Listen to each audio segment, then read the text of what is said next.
വിശ്വാസം മുറുകെ പിടിക്കലായിരിക്കും ഇനിയുള്ള കാലത്തെ പരീക്ഷണം എന്ന് നമ്മൾ ആലോചിക്കുക. നമ്മളെ മുൻഗാമികൾക്കുള്ള പരീക്ഷണങ്ങൾ, യുദ്ധങ്ങളും മറ്റു കാര്യങ്ങളൊക്കെ വന്നിരുന്നു.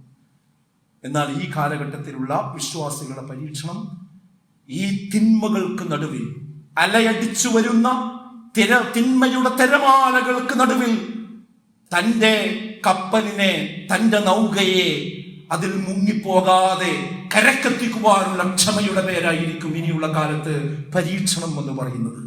എന്താ അല്ലാഹുവിന്റെ റസൂൽ അതിനോട് ഉപമിച്ചത്? യഅതി അലന്നാസി സമാൻ, ജനങ്ങൾക്കൊരു കാലം വരാനുണ്ട്. അസ്വാബിറു ഫീഹിം അലാ ദീനിഹി, അങ്ങ് ദീനിന്റെ മാർഗത്തിൽ ക്ഷമിച്ച് സഹിച്ച് തന്റെ വിശ്വാസം മാറോട് ചേർത്ത് പിടിക്കുന്നവന്റെ രീതി, ഉപമ എങ്ങനെയായിരിക്കുമെന്നോ കൽകാബിദി അലൽ ജം, കൈയിന്റെ ഉള്ളനടിയിൽ ഒരു തീക്കനൽ പിടിച്ചവനെ പോലെയായിരിക്കുമെന്ന്. ഒരു തീക്കനൽ ഒരാളെ കയ്യിൽ കൊടുത്തു കഴിഞ്ഞാൽ അയാൾക്ക് എത്ര സ്വൈരുണ്ടാവും? അതേപോലെ ഈ തിന്മകൾക്ക് നടുവിൽ നന്മ മാറോട് ചേർത്ത് പിടിച്ച് മുന്നോട്ട് പോകുന്ന ആളുകൾ അല്പം പ്രയാസപ്പെടേണ്ടി വരും. ആ നാട് ഇതാ നമ്മുടെ കാലഘട്ടത്തിലേക്ക് വരികയാണ്. അതുകൊണ്ട് സുഹൃത്തുക്കളെ, വെറുതെ ഒന്നും സുഖം കിട്ടില്ല. ഇവിടെ അനുഭവിക്കണം, അവിടെ അനുഭവിക്കണം, നടക്കൂല. ഹറാം ഹറാം തന്നെയാണ്, ഹലാലെ വിശ്വാസികൾക്ക് പാടും. ശിർക്ക് ശിർക്ക് തന്നെയാണ്, തൗഹീദെ വിശ്വാസികൾക്ക് പാടുള്ളൂ.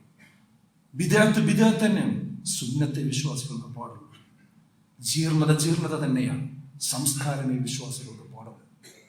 ആ സംസ്കാരത്തോടൊപ്പം ഈമാനിനോടൊപ്പം, അതുകൊണ്ടാണ് ഇഹ്ദിനസ് സിറാത്തൽ മുസ്തഖീം എന്ന് 5 തവണ നമ്മളോട് പ്രാർത്ഥിക്കാൻ പറഞ്ഞത്. ഈമാൻ തെറ്റിക്കരുത് എന്ന് പ്രാർത്ഥിക്കാൻ കാരണം അള്ളാഹു ഈമാനോടുകൂടി മരിപ്പിക്കുന്ന യഥാർത്ഥ മുത്തഖീകളിൽ, മുഅ്മിനീകളിൽ നമ്മെ ഉൾപ്പെടുത്തി അനുഗ്രഹിക്കുന്നു.